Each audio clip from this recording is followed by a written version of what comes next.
Welcome to Check the Mic. How you doing, man? I'm good. I feel like I'm in the picture, not in the picture. Here we go. I'm new to this as well, so bear with me. Look, we're all going to learn together. Yeah, just try to stay square. But we're really here to talk ball, and particularly these year two quarterbacks. I want to start with Bryce Young, number one overall pick last year. We were kind of hoping that year two was going to look a little different. Wasn't great so far in week one. No, he's got a new coach, new coordinator. It has a little bit to do with it, I think. My concern with Bryce is he looks small. He plays small. His arm talent does not show up on tape.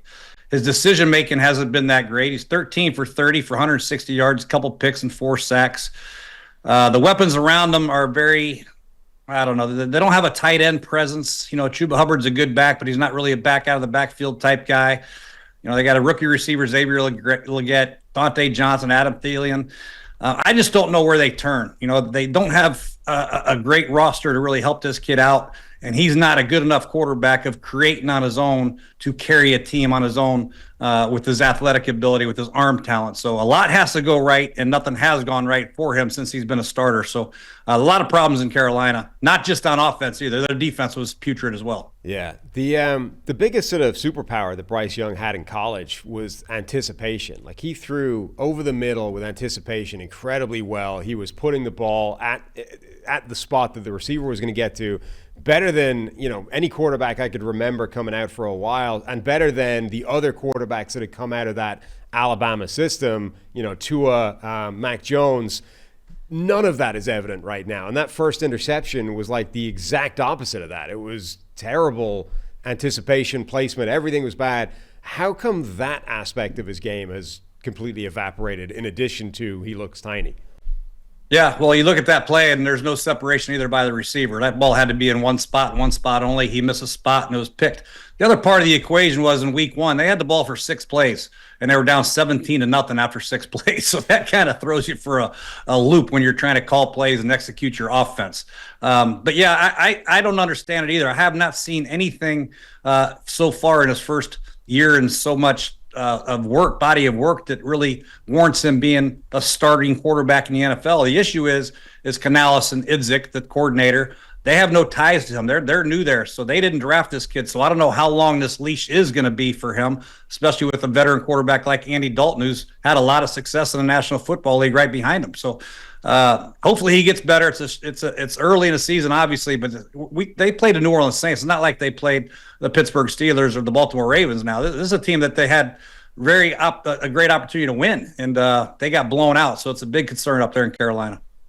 Yeah, I mean, I think from a team building standpoint, you're 1 week in, and the Panthers might be thinking, we need to be scouting college quarterbacks more than we had anticipated. Like, they may have come out of camp excited about Bryce Young, and maybe he will turn it around. But boy, that's rough in week one. They have so many other issues too. They need to scout defensive linemen. They need to scout corners, linebackers, receivers, tight ends, for God's sakes, offensive linemen. They did better doing their offensive line. They got Hunt in there, and so their interior offensive line is a lot better than it was last year, which should help Bryce in the future. But they got to get some kind of balance and separation at receiver for him to have a chance. We'll get you in here doing our Panthers draft needs when it's draft time. You can just list them all out. All of the above. One last thing on the height thing, as a former coach of quarterbacks and play caller and everything. How much is the height thing when we talk draft time? Is it overblown? Or in this case, what does Bryce Young need to overcome his lack of height? Why are you always looking for a 6'3", 6'4", 6'5" type of quarterback? Because they can see. These guys are big up in front of them. And a lot of times when that pocket condenses, these guys can't see. You see Kyler Murray all the time. The thing about Kyler is he's an exceptional athlete, so he can escape with his legs. Bryce is not that good of an athlete, in my opinion, that he can really escape and move around in a pocket. Drew Brees is a shorter quarterback, but you saw him stand tall on his toes all the time where he could see up over the line. Bryce looks small. He plays small. He plays in a cross position. So it's going to be hard for him to see in the future. These guys that are I've seen 6'3" guys struggle seeing because they crouch down and think they got to throw with their legs and all that stuff. The better quarterbacks are all standing tall. You watch Tom Brady throw. You watch all the good quarterbacks throw. They're standing tall so they can see over the line, read through their progressions, read the cover 2, cover 3, whatever it might be, anticipate throws, and are ready to throw. And Bryce just hasn't been able to show that type of ability yet in the pocket. It's only, the first game of year two. Year two was where we had a lot of excitement or optimism for Bryce Young. Could he take a big step forward this year? Do we see anything yet that makes us think that he can turn it around and justify, being the franchise quarterback they thought he was? I've seen nothing so far, and I'm not there in the building. I'm not at practice every day, and I'm not at training camp or OTA. So maybe they see something there every day, the arm talent, the accuracy, the anticipation that you got to have. It just hasn't translated into a game yet. Not saying it won't. Hopefully it will. They'll get it figured out. Leggette's got to play better. Obviously, Dante Johnson's got to play better. Thiel's got to get some separation. They all have to play better around him. There's no doubt about it for a quarterback to have a chance. But I haven't seen anything yet, not to say that he won't. All right, let's stay on the negative side here. Let's go.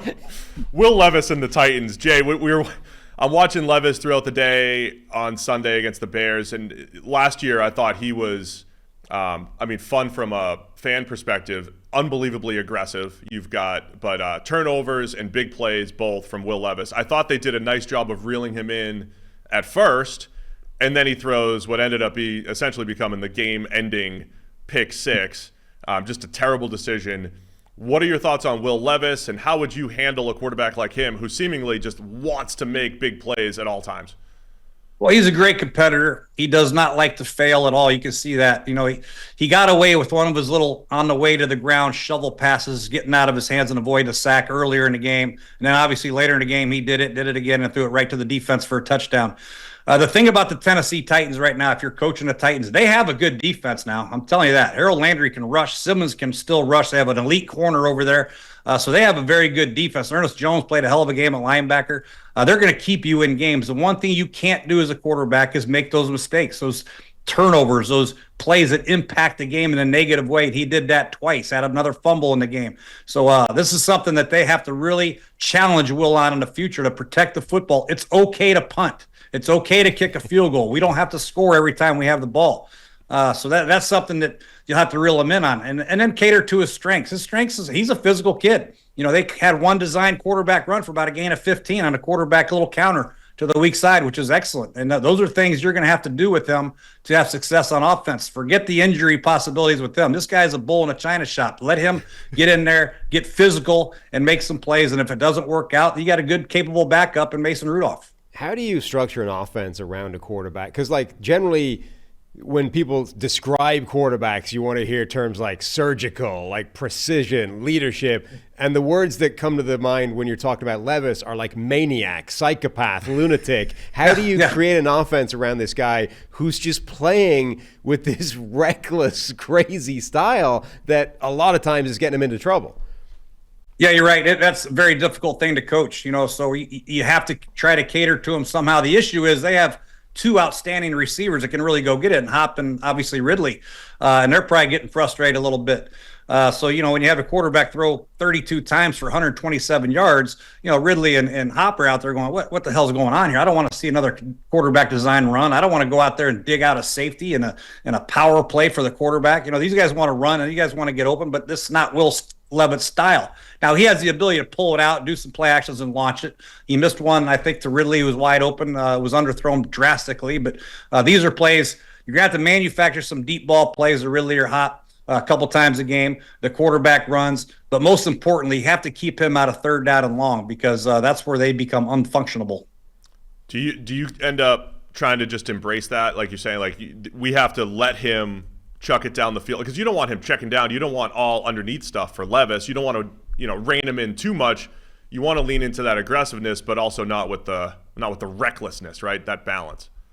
Yeah, and that's hard for young quarterbacks.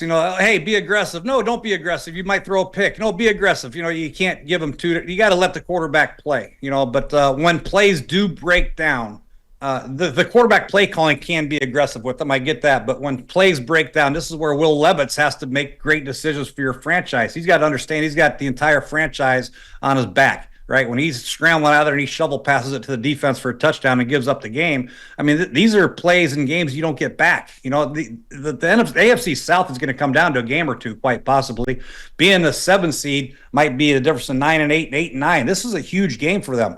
And when you lose games like this because of boneheaded decisions by your quarterback, is a tough pill to swallow. But he'll make some good plays in the future. He'll run over some linebackers, make some excitement, but over the long haul, I don't know if he's a good enough passer to really rely on him in that regard. He's got to be more of a running type quarterback, play action guy, throw some screens out there, and take an occasional shot. One thing that I noticed from just my amateur eye looking at him was he seemed to be erratic, I guess is the word, in the pocket, where he would just lurch wildly in a random direction, not necessarily because of pressure coming from one side, but just completely veer off his point and cause himself problems, because that offensive line's already not the best line in the world. Now you're running away from the leverage of blockers and just causing some of the problems.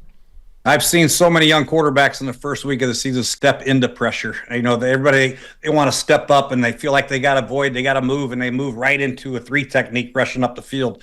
These guys got to be aware of the pocket and the presence and what these linemen are trying to do and where they're trying to protect and where that pocket is. Obviously, there'll be times where you have to move off your spot, but you got to try to hold in there as long as you can and read the play and get the ball out of your hands with some anticipation. And a lot of these young guys are having trouble doing that. They're getting off their first read, they're looking at the pressure, and they're running into pressure, and then they're trying to escape and make big plays. And the big plays are not out there on some of these scramble drills. Patrick Mahomes makes it look real easy, but it's not real easy for the rest of the guys. All right, I want to stay in the AFC South, talk a little Anthony Richardson, one of the more fascinating stat lines you'll ever see. 9 of 19 on Sunday for 212, 2 touchdowns. I think one of the best throws I've ever seen. I don't know about you, Jay, but that was an unbelievable first bomb that he threw to Alec Pierce for a touchdown. But what do you make of Anthony Richardson, and how would you work around the skill set that Anthony Richardson's bringing to the table? This guy's an interesting guy now. He's powerful in all phases of the game, just power. I mean, he can throw it, he can run it. He's an interesting guy. He only played 4 games last year, obviously, we know that, but his arm strength and arm talent is unbelievable. Now, he's a little wild. He's not the most accurate guy in the world. He's going to miss some throws, some head scratchers, some flat routes wide open. He might throw it in the dirt or throw it over the guy's head, hit a cheerleader in the back of the head. But this is a guy you want to work with, I think. I think there's a lot of things you can do. When you line up with him and Jonathan Taylor next to each other, the running game should be extraordinary. And I envision them being the number 1, number 2 team in the NFL rushing the football when it's all said and done. Use that to your advantage. And then obviously his ability to move and do some of the zone reads, the play actions, the bootlegs. But you're right. The throw that he threw 65 yards in the air, double clutched it from the, I've never seen anything like it. So he's talented as hell, but he's still young. And I think he's got an excellent football coach working with him who understands him. And they're going to do some great things in Indianapolis this year, for sure, next couple of years. It was interesting, like week 1, I think we got the answer to the question of, did last year scare them away from using him as a physical runner, as part of that run game? Last year was almost worst case scenario because multiple injuries, including a shoulder injury, shuts him down for the year. Now you're like, well, can we even use him like that, or do we need to change what he is? And late in this game, they're calling plays that have him running over people in the run game. That's still going to be part of who Anthony Richardson is as a quarterback. I think you have to. He's so talented in that regard. He's not quite ready to become just a drop back type quarterback. You have to utilize his strengths, and his strengths right now are overwhelmingly lean towards the side of him being an athlete and a runner. The passing will come with time, with more footwork work, more anticipation, seeing routes, seeing coverages, understanding concepts. He's still a young, very, very young to this position now, so it's going to take him time in the passing game. But what he can do at a very high level is anything you want in the running game. He is really young as a quarterback. He did not play much at Florida. Just from the start-wise, snap-wise, obviously missed last year. And of all the inexperienced quarterbacks that have come in, like a Trey Lance, we always use that Trey Lance example. Like Richardson's shown way more than those guys have shown. But to your point too, Jay, like he could have thrown for 350 yards. He missed 2 wide-open touchdowns the other day as well. So he's 9 for 19, still hits all these massive completions. He's also really athletic. So when Josh Allen improved his accuracy by, say, year 3 in the league, do you think he has that in him to improve his footwork? Because like you said, I don't think he's misreading coverages a ton. I mean, a little bit, but like he just straight misses throws. Can he fix that? Have you seen young quarterbacks be able to fix that over time? Well, Josh Allen still miss some throws too, but what Josh Allen does is overcome it by making some big plays, 6 or 7 plays that no other quarterback can make in the NFL, running the football and dodging people and then launching it 35, 40 yards down the field. Anthony can do all that stuff. You're going to have to live with the fact that he's going to miss some throws. He's never going to be accurate 75% passer unless you throw all bubble screens. Down the field passes, he's always going to be between 50 and 60%. You're just hoping that the big plays you can create because of the threat of the run, people have to bring safeties down, and you're going to get a lot of one-on-one coverage out there with Adonis Mitchell and Pierce, who beat him one time. So those are when you have to take advantage of the big plays, and he can hit those. If he can hit 2 or 3 of those a game, that's 14 points, and then you run the ball, that's another 6, 10, 15 points. You're looking at 30 points, completing 9 balls. That's what they did Sunday against Houston. Yeah, I mean, Richardson's going to be one of the most fascinating QBs to watch in the coming years here. So, Jay, appreciate it, man. That was great. It was nice talking QBs, so let's do it again sometime. Anytime you guys want. I appreciate you having me on. All right, thanks, Jay. All right. That was good. Yeah. Good to discuss. It's another perspective. Another perspective that is not kind to poor old Bryce Young. Yeah. It's not a lot of optimism. Your interviewing skills are getting better and better, and you got the straight up, have you seen anything? Have you seen anything? Right. Anything No. at all. Not yet. Maybe it'll come, but no. We both said no last year. There was actually nothing to be terribly excited about. And I think the point that he's making, the height thing, again, it's overrated if you're playing in a way that overcomes it, like a Kyler Murray, Baker Mayfield finding a way to do it, Drew Brees, of course. But yeah, Tua early in his career, we always said, looked overwhelmed from a traits perspective, and that's what I'm seeing from Bryce Young right now. Overwhelmed from an NFL traits perspective. Yeah, and it also, this was something we said before. It's not that the height thing is not real, right? It's obviously a thing that a guy that's 5'10" can see less of the field than somebody who's 6'5", right? It's just physics. It's obvious. There's a perspective that's completely different. The question is there a way of overcoming it? And that can be physically with, Kyler Murray running around, Russell Wilson running around to extend plays. It can be the Drew Brees style of thing that he talked about, where Brees was constantly playing bolt upright on his toes. So he played like a guy that was 6'2" as opposed to 5'10", like Kyler or like Bryce Young. Or I think there's also, can you overcome it with scheme, the way Miami does, right? Where that offensive line's not great, but they do a lot of quick stuff. They get the ball out of Tua's hands really quickly before the offensive line can collapse on him. But there's also that thing of the other way you could potentially combat it is if you have an amazing interior offensive line that simply doesn't move backwards, well, now he's got more room, right? You're not collapsing in around him. But I think my point is it's a problem that becomes magnified a lot quicker if your offensive line isn't amazing. Now, they've upgraded it, but that offensive line is still not an elite unit. And if it's starting to collapse, the pocket is getting pushed on him, it's a way bigger problem for Bryce Young than it is for somebody who's 6'2", 6'5", whatever, who can deal with that. The second it starts to collapse in on Bryce Young, you can see he can't do anything right now.